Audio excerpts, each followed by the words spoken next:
마감 전화 펜다운 김동현 전문가 연결했습니다. 안녕하십니까? 네, 안녕하세요. 네. 자, 오늘 대형주 주도로 해서 강한 반등 나와주고 있는데요. 코스닥보다는 코스피의 상승 탄력이 그만큼 좀 강한 것 같습니다. 자, 오늘 시장 분위기 좀 어떻다고 보십니까? 네, 어제 제가 월요일 시장에서 FMC를 앞둔 바닥은 나온 것 같다라는 의견을 드린 이후에 지금 반등이 나오고 있는데 여전히 그렇게 보고 있습니다. FMC를 앞두고 개인 투자자들이 1920대 라인에서 그리고 계속해서 일단 매도세로 대응을 했고 그런 움직임들을 기관이 받아줬고 더불어서 매크로 변수 역시도 큰 변화가 없는 상황에서 개인 투자자들이 너무 쉽게 본 거죠, 시장을. FMC 때문에 시장은 내릴 것이다. 이후에 지나고 나면 싸게 살 수 있을 것이다라고 지금 보고 있는 것 같은데 지금처럼 개인 투자자들의 매도가 계속 나온다라면은 현재 반등세가 안도랠리까지도 바로 이어질 수 있는 상황이라고 보여지기 때문에 중요한 건 빨리 올라가느냐 보다도 긴축 발작이 없다라는 걸 확인했고 예상되는 FMC의 시나리오 역시도 시장이 우호적일 것으로 보여지기 때문에 큰 장애물을 오히려 지나갔기 때문에 지금 이후로 시장에 대한 투자 의견은 저는 더 강화할 필요가 있다고 보고 있습니다. 네, 자, 그럼 종목별로 좀 보겠습니다.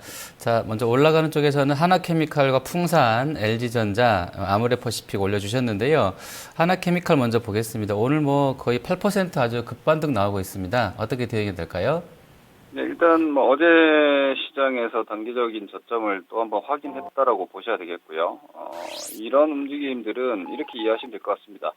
LG화학과 하나케미칼을 계속 말씀드리고 있는데 저는 실질적으로 실적을 당장 본다라면은 하나케미칼이 더 낫다고 보고 있습니다.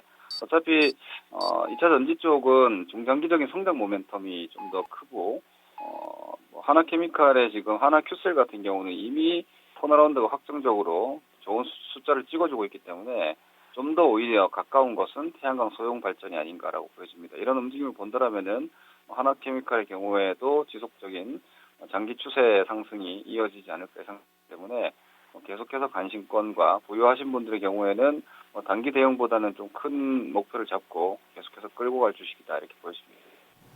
네. 자, 풍산은 좀 역시 좀 같은 관점이십니까?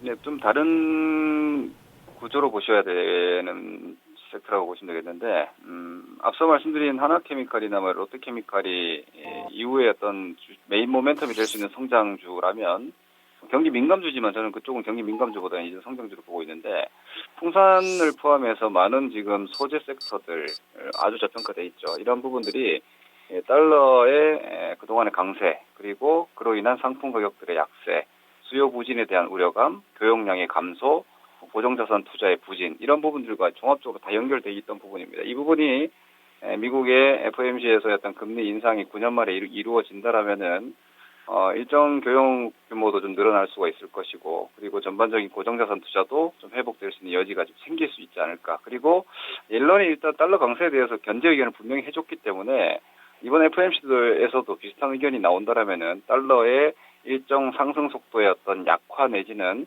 반락이 이루어진다라면은 소재 섹터의 시세는 지금 아주 할인돼 있기 때문에 그 할인을 일시적으로는 해소하는 시세가 좀 유지되지 않을까 싶기 때문에 현대 대형주 쪽에서 경기 민감 소재 섹터는 오늘이 반등의 첫날이라고 봐도 되지 않을까라고 보고 있습니다. 네, 자, 그리고 LG전자도 지금 5만 원 선 회복하는 흐름에서 오늘 4% 급등 나오고 있습니다. 어제 오늘 상당히 좀 많이 오르고 있는데요. 이 종목은 좀 매수 유지해도 되겠습니까?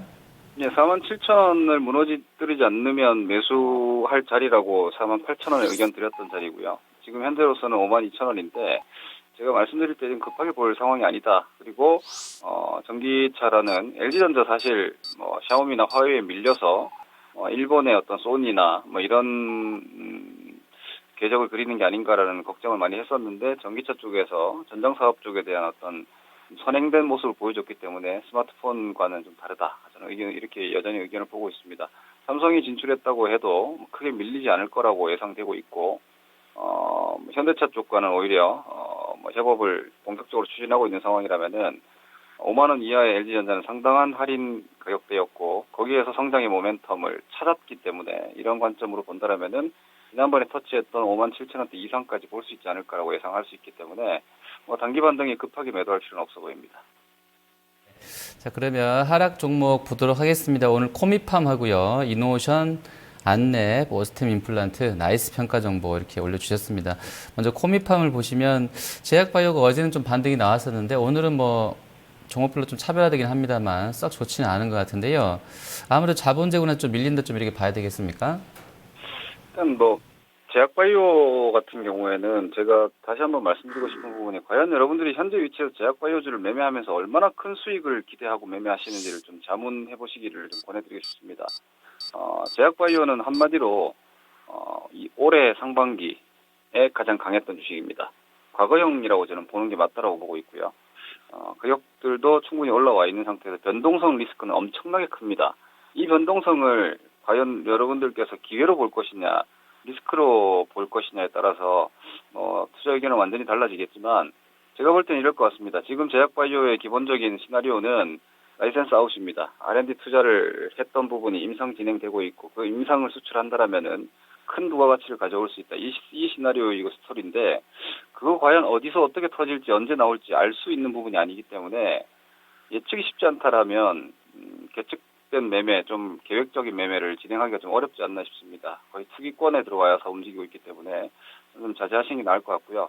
프로 트레이더 수준이 된다라면은 스토리보다는 이제 스토리가 먹히는 구간은 한정적인 것 같고 스토리나 재료보다는 그냥 차트 변동성을 이용할 줄 아는 정도의 투자자라면은 그 정도에 국한하시는 게 필요하지 않나. 전반적인 제약 바이오 섹터에 대해서는 이렇게 좀 의견을 드리고 싶습니다. 10개 중에서 1개 터질 수 있겠지만 10%의 확률에 무리한 배팅을 하지 않는 게 좋지 않겠나 싶습니다.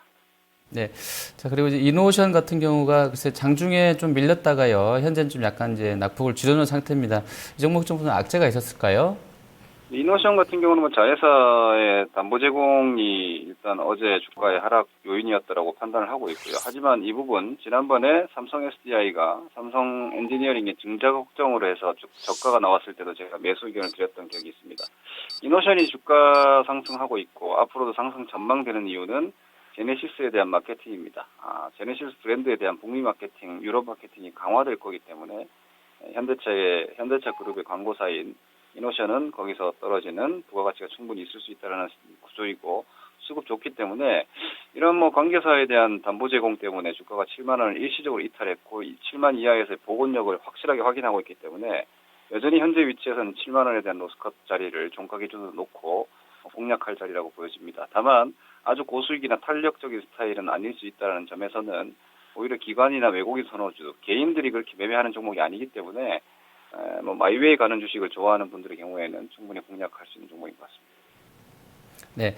자, 그리고 마지막으로 안랩 보겠습니다. 테마성 종목이기 때문에요. 사실은 조금 이제 판단이 어려울 수도 있겠습니다만 하루하루 급등락이 나오고 있는 테마질 중에서는 오늘 또 한 2%대 밀립니다. 어제도 약간 낙폭이 좀 컸었고요. 한 10% 밀렸다가 오늘도 추가로 밀려납니다. 시장 대비로는 좀 부진하다 볼 수 있겠는데요. 이 종목은 어떻게 접근해야 되겠습니까? 이 종목에 대한 투자 의견보다는 저는 여러분들께 한 가지 좀 말씀드리고 싶어서 이 종목을 좀 준비를 했는데 대선 테마 같은 거는 주식을 오래 하고 싶으신 분은 가까이 하지 않는 게 좋습니다.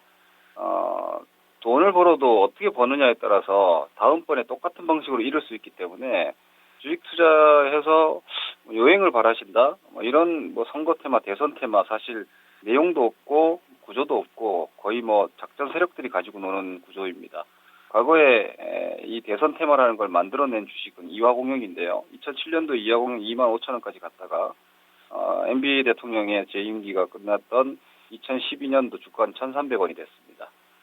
이런 것은 투기를 넘어서 거의 도박이라고 보셔야 되고요.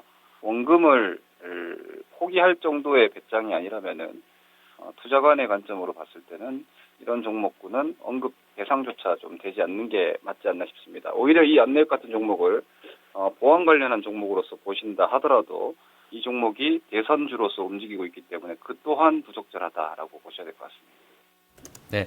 자, 그러면 마감 이제 40분 남았습니다. 어떤 전략 짜야 되겠습니까? 네, 저는 시황 걱정 좀 버리시고 보자라는 의견을 드리고 있고요. 오랫동안 제 시황 전략을 연결해서 보신 분들은 아시겠지만 5월 달부터 오히려 3분기 조정 의견을 드렸고 그리고 하반기는 저는 좀 강세 전략으로 계속해서 시장이 떨어질 때도 강하게 좀 말씀드리고 있습니다.